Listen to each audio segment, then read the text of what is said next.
घेतली, बायकोला न माहिती घेतली. काय म्हणतात त्याला ते? सरप्राईज. Surprise gift. हा गिफ्ट गिफ्ट ते सरप्राईज म्हणतात. बायकोला न माहिती. मला कळत नाही ते इंग्लिशचं जास्त नाही. मी नवीन आपास माणूस आहे, भोळा माणूस आहे मी. दिसण्यावर जाऊ नका मला. मी राहिला असं खरंच भोळा. मला अजून व्यवहाराची अक्कल नाही आली. मग मला त्यांनी 2000 रुपयाची साडी आणली बायकोला. कधी? संक्रांतीला. असं म्हणतात संक्रांतीच्या सणाला बायकोला साडी घेत जावी. का घ्यावी? ते म्हणतात बघ, तो सण सुवासिनी आहे. संक्रांत सण कोणाचा आहे साहेब? महिलांचा आहे का पुरुषांचा आहे? महिला. तर ती पूजा करायला तुम्हीच असतात ना. माणसाचा त्या सणाशी काही संबंध नाही. आपल्या उघडे पण आहे. आपण ते तिळगुळ घ्या, गोड गोड गोड तिळगुळ घ्या. आपला काही संबंधच नाही त्या सणाशी. बरं गावभर फिरता नको. यावर्षी योगायोगाने मी घरी होतो. आज गाव माझ्या दारात, महाराज तिळगुळ घ्या, गोड गोड बोला. मी म्हटलं मला सल्ली देऊ नका येड्या हो, मी गोड बुलबुल 4 चाकी गाडी घेतली, तुम्ही तुमचं बघा काय ते. संक्रांत सण कोणाचा आहे? महिला. आणि आपल्या हिंदू धर्मामध्ये जवळपास 80% सण कोणाचे? महिला वर्गाचे. बघा, संक्रांत महिलांची, भाऊबीज महिलांची, दिवाळी महिलांची, रक्षाबंधन महिलांची, वटसावित्री पौर्णिमा महिलांची, हरतालिका महिलांची, नागपंचमी, ऋषीपंचमी महिलांची. हो, माणसाचा सण कोणता आहे? पोळा महिलांचा आहे. पोळा हा सण माणसांचा नाही, हा महिलांचा आहे. आपला सण येतोय ना 12 तारखेला. कोणता? दसरा आहे का? दसऱ्याला कशाला जातो आपण? शिलांगण करायला जातो महाराज, आहे नाही? शिलांगण करायला. तो सण आपला. बैल पोळा हा बैलांचा आहे. त्याच्यात अतिक्रमण करू नका. आधीच आज नातेवाईकांनी सांगितलं बायकोचे बैल झाले म्हणून, त्याच्यात आपण असं काही म्हणायचं बघा. मग त्या संक्रांतीच्या सणाला साडी घेतली, घरी गेला. मी आवड सांगतोय तुम्हाला. घराचा दरवाजा वाजवला आणि साडी अशी मागेल पोली. दरवाजा वाजवला, बायकोनी दरवाजा उघडला आणि याने बायकोला विचारलं, ओळख काय आणलं? ओळख बघू तुझ्यासाठी मी काय आणलं? आज जर नवऱ्याने एवढ्या प्रेमाने विचारलं, ओळख मी तुझ्यासाठी काय आणलं, तर बायकोनी कसं बोललं पाहिजे? दाखवा ना काय आणलं. अहो मला स्वयंपाक करायचा आहे, पुन्हा तुम्हाला भूक लागली, जेवण करायचंय, बघू दाखवा ना काय आणलं ते, असं बोललं पाहिजे का नाही? होय कॅमेरावाले बोललं पाहिजे. असं बोलते का बायको? आहे का इथं घरी आहे ना? हा हो. असं नाही महाराज, मी तुम्हाला त्यामुळेच विचारतोय महाराज. बघा कसं प्रेमाने बोललं पाहिजे. पण नाही बोलतो. त्याने विचारलं ओळख काय आणली? दाखवा काय ते बघू. तेवढंच काम नाही, मला स्वयंपाक करायचा आहे, गिळायला लागल तुम्हाला.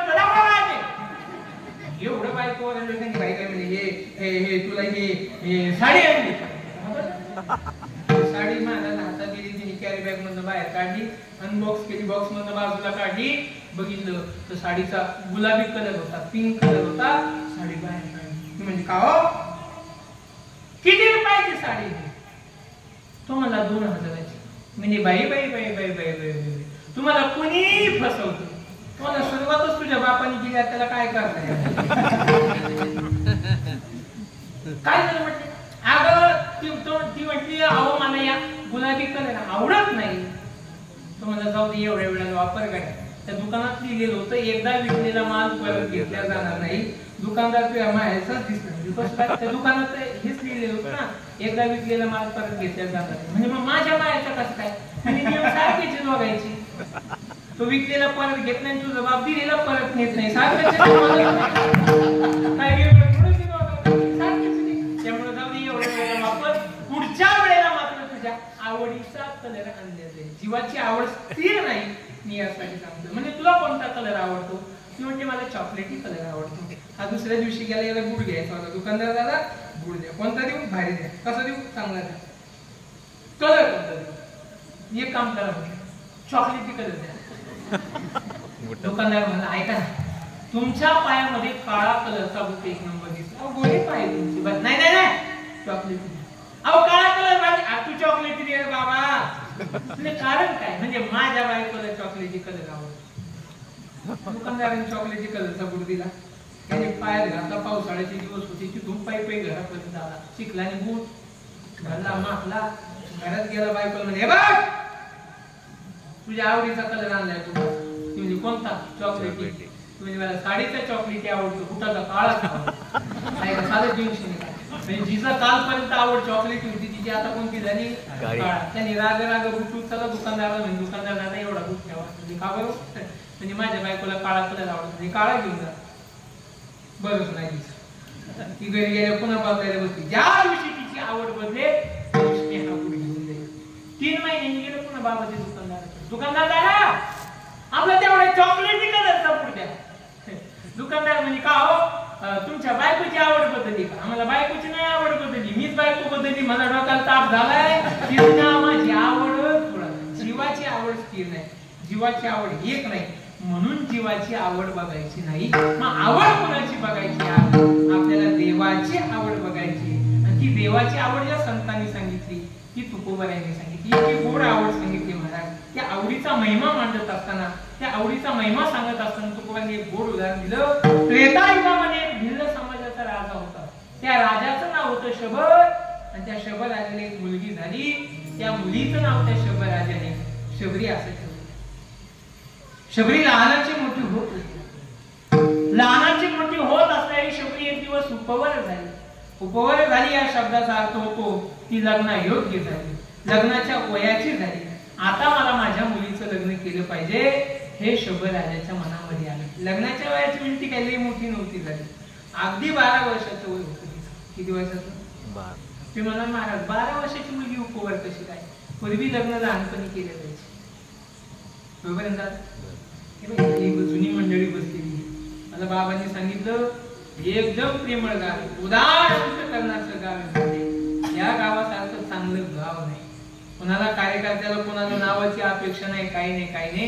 यांचं म्हणणं असं आहे महेंद्र बाबांचं नाव म्हणजे गावाचं नाव. आणि हे साधू लोक येतात ना बघा, महेंद्र बाबा गावात आले, कुठून आले, कसे आले काही माहित नाही. त्यांनी गावात वास्तविक केलं म्हणजे ते भाग्य लागतं. संत कुठेही जात नाही महाराज.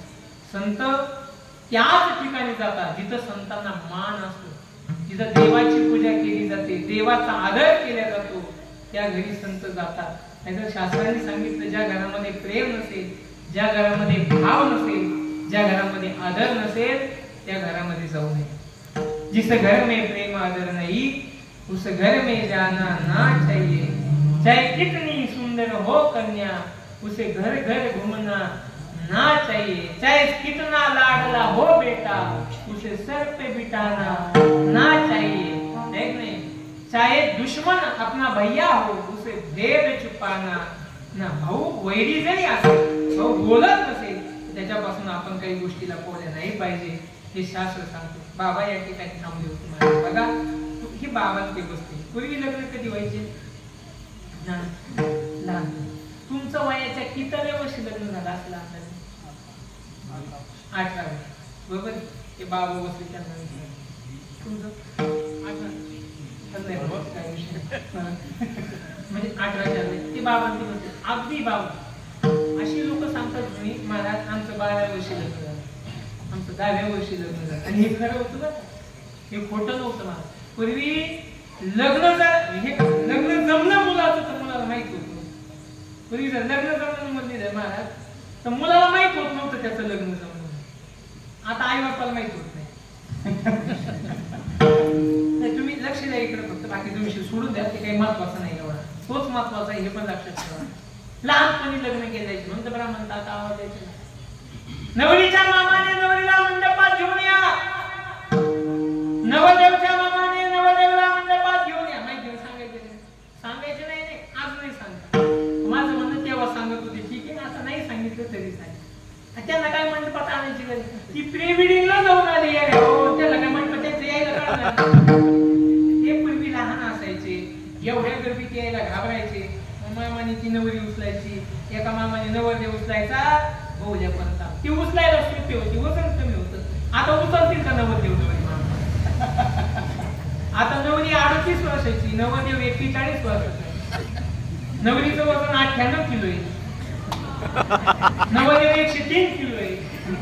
जो मामा उचलायला पाठा पिढ्या पिऊ पिऊ 45 किलो वरती आला. मामा उचलायला गेला त्याला उचलून द्यावं लागत तो वरच्या खांद्यावरती. राम बोलो भाई तू काम करतो मसन काही काय ठीक होतं तेव्हा होतं तेव्हा ठीक होतं. आता लहानपणी लग्न केलं जायचं. शबरीचं लग्न जमलं उतवर झाली. बापाला आनंद झाला. लग्न जमवलं. सुंदर वर शोधला. एक लक्षात ठेवा भरपूर माझ्या वहिनी कीर्तनात बसलाय. जीवनात तुम्हाला तुमच्या बापाला काही नाही देता आलं तरी चालेल. तुमचा मोठा भाऊ या नात्याने बोलतो असं समजा. समोर बसल्या ना याच्यानंतरचं कीर्तन म्हणून जाऊन ऐकू नका. याच्या आधीच ऐकून नसेल तर काही अडचण नाही. पण हे वाक्य लक्षात ठेवून ऐका. तुम्हाला तुमच्या जीवनामध्ये तुमच्या बापाला काही नाही देता आले तरी चालेल. फक्त त्या बापाला एका गोष्टीची संधी द्या. ती म्हणजे तुमच्या कन्यादानाची. आयुष्यभर फक्त तुम्हाला मोठा होण्याची वाट नाही बघत. मी त्या मंडपमध्ये बसून माझ्या मुलीचा कन्यादान कसं करेल याची अपेक्षा त्या बापाला असते. जो बाप तुमचा चेहरा काळा पडू नये म्हणून तुम्हाला स्कार्फ घेऊन देतो हे या गोष्टीचं आहे. तेच स्कार्फ बांधून आमच्या अनेक बहिणी त्यांच्या बापाच्या तोंडाला काळं फासून जातात. विनंती करतो तुम्हाला बापाचे कष्ट लक्षात ठेवा. त्या बापाची धडपड लक्षात ठेवा. त्या बापाचं जगणं कोणासाठी असतं हे बघा. बाप दिवसभर काय करतो त्यावेळेस त्या बापाकडे बघू नका. एकदा बाप झोपला ना त्या बापाच्या पायाजवळ बघा. त्या बापाचे पाय बघा. त्या बापाच्या पायाच्या टाचा बघा. त्या टाचाला ज्या भेगा पडल्या ना त्या बापाला त्याच्या नशिबाने नाही पडल्या. त्या टाचाला भेगा पडल्या ना ते तुमच्या माझ्यासाठी कष्ट करत असताना त्या बापाच्या पायाला त्या भेगा पडल्या. त्या बापाच्या अंगाची फाटलेली बनियन बघितली ना असं म्हणू नका बापाकडे बनियनला छिद्र द्यायला पैसे नाही. ते छिद्र पडले ते बापामुळे नाही. आणि आपलं कर्म सुधरवत असताना तो बाप या सगळ्या गोष्टीचा त्याग करत असतो. शंभराजीच्या जीवनामध्ये आनंद होता. एकुलत्या एक मुलीचा विवाह त्या ठिकाणी जमला होता. आणि त्या आनंदामध्ये शंभराजाने आपल्या अंगणामध्ये 1000 प्राणी आणून बांधले होते. 1000 बोकड आणून बांधले. शबरीने विचारलं बाबा हो बाबा एवढे दिवस झाले बाबा आपल्या अंगणामध्ये एक गाय नव्हती. हे प्राणी कोणाचे हे कशासाठी आणले बाबा काय कारण हे प्राणी आणण्याचं. शंभराजाने सांगितलं बाळा परवा तुझं लग्न आहे. उद्या आपल्याकडे तुझ्या सासरची मंडळी मुक्कामी येणारी पाहुणी येणारी आणि येणाऱ्या पाहुणे मंडळीला मेजवानी म्हणून या प्राण्यांचं मांस खाऊ घालायचं. वाईट वाटलं बाबा. डोळ्यात अश्रू आले. देवा माझ्या एकटीच्या सुखासाठी या निरापराध प्राण्यांचा बळी घेतला जातो. हे माझ्या बुद्धीला शोभा देत नाही. जर या प्राण्यांचा बळी जाऊन माझ्या जीवनात सुखाची प्राप्ती होत असेल बाबा तर मला ते सुख नकोय माझ्या जीवनात. या सुखाला काढी लावून दिली पाहिजे. आगी लागो तया सुखा जिने हरी नाही मुका. अरे देव अंतरत असेल मग जीवनात सुख मिळत असेल ना. हे सुख आहे का माझं कशासाठी ते सुख भोगायचे बाबा. सांगते शबरी बापाला बाबा माझ्या लक्षात येते बाबा मी सुखात राहावी मी आनंदात राहावी माझं पुढचं जीवन चांगलं असावं बाबा. यासाठी तुम्ही हा सगळा उठाठेव केलेली आहे. तर विनंती करते बाबा मला वाटत असेल तुमच्या मुलीचा प्रपंच सुखाने व्हावा ते एक कारण करणं बाबा. माझ्या लग्नामध्ये हत्या न करता कुणाचे ते जीव वाचतील असं काहीतरी कर्तृत्व करणं बाबा. कुणाच तरी चांगलं होईल कुणीतरी जगेल असं काहीतरी करणं नाही बाबा. हे बघ माझं एकच भाव आहे ग. जर मी तुझ्या सासरच्या मंडळीची चांगली उठाठेव केली चांगली व्यवस्था केली आयुष्यभर ते तुला सुखाने जगतील. व्यवस्थेमध्ये थोडीशी उणीव राहिली ना बाळा आयुष्यभर तुला टोमणी ऐकतील. लय ऐकून केल्या जाईल ग तुला. आणि मुलीला लय ऐकावं लागतं. लय ऐकावं लागतं. हे माता मौद्यांना विनंती बरं का सासवांना काय बोलत नका जाऊ त्या बिचारे सोनारी. कधी कधी तिच्या डोक्या जवळ जाऊन तिच्या डोक्याला हात फिरवा. म्हणा ना एका दिवशी सुनेला बाई चल ग तुझ्या डोक्याला तेल लावून देते. सांगा ना एका दिवशी तिला बाई बस तू मी स्वयंपाक करते तू रोज करते. तिला विरोध करू नका.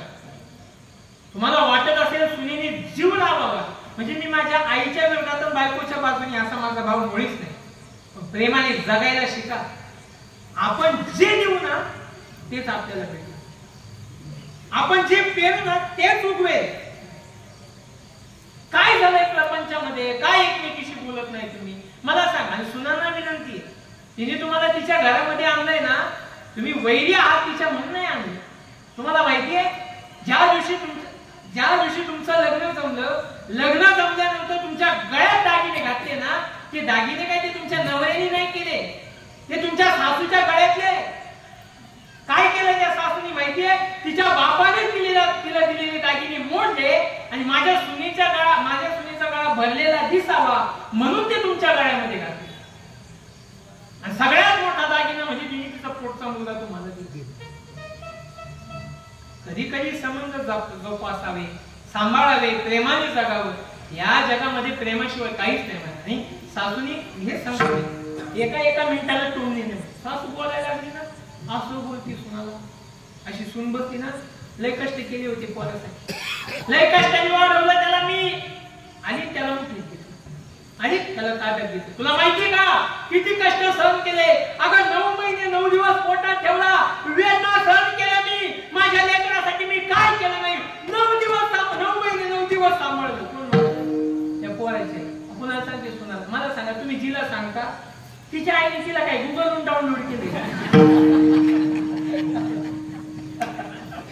कसं बोलता तुम्ही?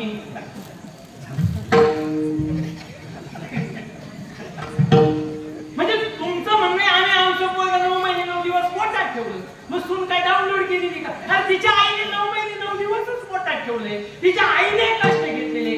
समजून घ्या एकमेकीला. प्रपंचामध्ये सुखाने जगायचं असेल ना, वैर करून कधी सुखाने जगू शकत नाही. कधी कधी ऍडजस्ट करायला शिका, कधी कधी नाही. आणि या मताचे काय ऍडजस्ट करायला शिका. जशी परिस्थिती आहे, जैसी स्थिती आहे तैसे पैर आहे. कौतुक पाय समयासी सादर व्हावे. देव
समाधानाने जगायला शिका.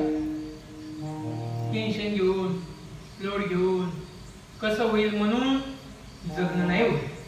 समाधानी काय कुणाकडे बघून जळण्यापेक्षा आपलं महाराज, अरे लोकांचे बंगले बघून काय आपल्या झोपड्या जाळायच्या असतात काय? आनंदी असतात, सुखाने असावं, प्रेमाने वागावं. त्या शबराजाला असं वाटतं, त्यांनी सांगितलं, बाळा जर तुझ्या सासऱ्याच्या मंडळीला थोडं कमी जास्त जर काही पडलं, बोलतील रे तुला, टोमणे मारतील बाळा. त्यामुळे या प्राण्यांची हत्या करून त्यांना मांस खाऊ घालायचे. त्यावेळेला त्या शबरीने सांगितलं, बाबा नका ना मारू त्यांना. नाही बाळा, मला तुझं ऐकून चालणार नाही, हे सगळं तुझ्या सुखासाठी चाललं. ज्यावेळेला शबर राजा ऐकत नाही, विचार करते ती शबरी, काय करावं जेणेकरून या प्राण्यांचं बळी वाचेल, कसं वागावं. मनामध्ये आलं मी आत्महत्या केली तर, पण तू पुन्हा लक्षात येते, अरे देवाने हा सुंदर देव काही आत्महत्या करायला दिला. हात दिले, पाय दिले, कान दिले, कर्तृत्वान बनवले देवाने. मनुष्य योनीला जन्माला घातले, एक आत्महत्या करायला घातली. आणि आत्महत्येसारखे हलकट विचार आपल्या मनात आले नाही पाहिजे. किती चांगलं बनवलं देवाने आपल्याला, नाही आले पाहिजे. ज्या दिवशी आत्महत्येसारखा विचार येईल ना आई साहेब, त्या दिवशी लक्षात ठेवा, एक फोन तुमच्या आई आणि बापाला करा, मग आत्महत्येचा निर्णय विचार त्या बापाला, बाबा कंटाळा आलाय मला जगायचा, कुणी माझ्याशी चांगलं वागत नाही, बाबा मला आत्महत्या करायची. सांगेल ना तुमचा बाप तुम्हाला काही, सांगेल ना, नको बाळा, आई देवाने मला 2 मुलं दिले, आणि एकुलती एक मुलगी दिली. तुला तिकडे त्रास होत असेल ना बाळा, आत्महत्या करू नको, इकडे मी असं समजेल मला देवाने 2 नाही मला 3 मुलं दिली. 3रा मुलगा म्हणून तुझा सांभाळ करेल, पण तू आत्महत्येसारखा विचार नको येऊ. अजिबात कधीच आला नाही. एवढा चांगला देह दिलाय आपल्याला, काय आत्महत्या करायला दिलाय का? शबरीने तोच विचार केला. काय करावं सुचत नव्हतं. मध्यरात्री उठली ती शबरी, वनाच्या दिशेने निघून गेली, राज्याचा त्याग केला. वनात गेल्यानंतर पुन्हा विचार करते, मला कुणाच्या तरी सानिध्यात गेलं पाहिजे, कुणाच्या तरी संगतीमध्ये गेलं पाहिजे. अरे एखादा साधू मिळावा, एखादा संत मिळावा, एखादा फकीर मिळावा जो मला या भवसागरातून बाजूला करेल. कोई मिल जाए संत फकीर पहुंचा दे भवदरिया के तीर. भवसागरातून बाजूला काढणारा कोणी साधू मिळावा, असं जीवन त्या शबरीचं शोधात निघालेली शबरी. त्या शबरीला एक आश्रम दिसला आणि तो आश्रम होता मातंग आश्रम होता का? मातंग ऋषींच्या आश्रमाच्या बाहेर गेली. मनामध्ये आलं मला या साधूची सेवा करायची. पण आता या साधूची सेवा करत असताना या साधूला न कळता सेवा करायची. सेवा कशी असावी? समाजाला सांगून सेवा नसावी, न सांगता सेवा असावी. मला वाटत असेल ना इथं बसलेल्या सर्वांना का बा आपल्याला या सप्ताहातली खरी सेवा घडली पाहिजे, तर काय करायचं माहिती का? हरिपाठाला ही मंडळी येते ना, ही हरिपाठाला येण्याच्या आधी आपण यावं, त्या पट्ट्या अंतराव्या, काढून काढावं, पट्ट्या अंतराव्या, निघून जा. हरिपाठ झाला, हे जेवायला भोजनासाठी गेले का पुन्हा पट्ट्या व्यवस्थित करून टाकाव्या. आपण करत असलेली सेवा कुणाला दिसू नये. ज्या वेळेला जगाला आपण केलेली सेवा दिसत नाही, त्यावेळेला जगाच्या मालकाला ती सेवा दिसते, हे लक्षात ठेवा. जगात हे लोक ही दिसण्यापुरत्या सेवा असतात. हे हातात झाडू घेऊन ते ग्राम स्वच्छता अभियान करतात ना, हे फक्त फोटो काढून झाले का पुन्हा ते गरीबाकडे झाडून मारत जाण्यासाठी. सेवा फोटो पुरती नाही, मला देवापर्यंत पोहोचण्यापुरती आपली सेवा असली पाहिजे. जगाला बरं नाही वाटलं पाहिजे आपलं वागणं, देवाला बरं वाटलं पाहिजे, संताला बरं वाटलं पाहिजे, आपलं जगणं इतकं चांगलं पाहिजे, महेंद्र महाराजांसारख्या महात्म्यांनी समाधानी राहिलं पाहिजे. बस मी ज्या गावामध्ये वास्तव्य केलं त्या गावातले सेवेकरी एवढे चांगले. हा भाव अंतकरणात आपल्या कधीतरी रुजावा आहे. बाबा काय करावं शबरीने? ज्या रस्त्याने माता ऋषी स्नानासाठी जायचे ना, तो रस्ता शबरीने झाडून काढावा. कशाने? डोक्याच्या केसाने. ऐकताय का तुम्ही? वय किती सांगितलं होतं शबरीची ताई? 12 वर्ष. 12 वर्षाचं. पण शबरी जर खाली वाकली ना तर तिचे केस जमिनीला लागत होते. वय किती होतं? 12 वर्ष. पण अशी वाकली केस कुठे लागायचे? जमिनीला. तुम्हाला एवढे केस कसे काय? केस तुमचे तेवढेच वाढतात, फक्त ती कापत नव्हती. मला त्या विषयावरती बोलायची बिलकुल इच्छा नाही, बोलणं पण नाही पाहिजे. तरी बोलायचं महाराज डोक्यावर पदर घ्या, डोक्यावरची पदर फोडू देऊ नका. आता नाही, आता राहू द्या, उद्यापासून सांगायचं बोलायचं. आता बंद केलं महाराज, सांगायला बंद केलं. कपाळाला टिकल्या लावू नका, कुंकू लावा, बोलायचं का? मला लय लहानपणापासून बघितलं, टिकले लावू नका, कुंकू लावा सांगायचं. आता बंद केलं बाबा. आपलीच ऐकत नाही, लोकांच्या बायकाला जमतरी किती होतं. झाडून काढावं शबरीने रस्ता. माता ऋषीने बघावं, अरे मी रोज या रस्त्याने स्नानासाठी जातो, केर कचरा पाना पाचोळे दगड धोंडे पडलेली असतात. रस्ता स्वच्छ करतो कोण? झाडतो कोण? ते शिष्य म्हणजे गुरुजी तुम्ही 4ला स्नानाला जाता, आम्ही किती वाजता उठतो? 9 वाजता. कसं काय शक्य आहे गुरुजी? मग कोण स्वच्छ करते रस्ता? लवकर जाऊन बघितलं, ऐन 12 वर्षाची शबरी रस्ता झाडत असताना शबरीच्या मनामध्ये काय भजन करत नव्हती शबरी. कारण की अजून तू रामाचं भजन कर असं सांगितलेलं नव्हतं. रस्ता स्वच्छ करत असताना महाराज माता ऋषी गेले. पहाटेच्या वेळेला कोण आहे? घाबरली महाराज. अंगावरती शहारे आले, डोळ्यात अश्रू आले, वाणी कुंठित झाली. काय बोलावं शबरीला सुचत नव्हतं, कळत नव्हतं. त्या शबरीची वाणी कुंठित झाली. कोण आहे? हात जोडून शबरीने आपला परिचय दिला. मी शबर राजाची कन्या शबरी. का वनामध्ये आली? काही नाही हो, माझ्या बापाने माझ्या लग्नामध्ये 1000 प्राण्यांचं बळी द्यायचं ठरवलं. विचार केला, एकटीच्या सुखासाठी एवढ्या प्राण्यांचं बळी जात असेल, मला हा विवाह मान्य नाही. म्हणून गुरुजी मी वनामध्ये आले आणि आल्यानंतर तुमची सेवा करू लागले. आता मातंग ऋषींच्या डोळ्यात अश्रू आहे. ते मातंग ऋषी सांगतात, भाग्यवानी बाळा, अगं निरापराध प्राण्यांचा बळी घेऊ नये हे तुझ्या बापाला कळायला पाहिजे होतं. जी गोष्ट तुझ्या बापाला कळायला पाहिजे होती ती तुला कळाली. बस याच पुण्याच्या बळावर एक दिवस अखिल कोटी ब्रह्मांड नायक, विश्वाचं भरण पोषण करणारा, पालन पोषण करणारा, या विश्वाचा मालक अयोध्या नगरीमध्ये राजा दशरथ कौशल्याच्या पोटी अवताराला येईल आणि अवताराला आलेला राम तुला भेटायला येईल. तू त्या रामाची वाट बघ. कोणी सांगितलं? मार्तंड ऋषींनी. त्या दिवसापासून शबरी वाट बघत होती. किती दिवस? एक वर्ष, 10 वर्ष, 10,000 वर्ष आयुष्यात आपले महाराज वाट बघा. आयुष्यात आश्रमा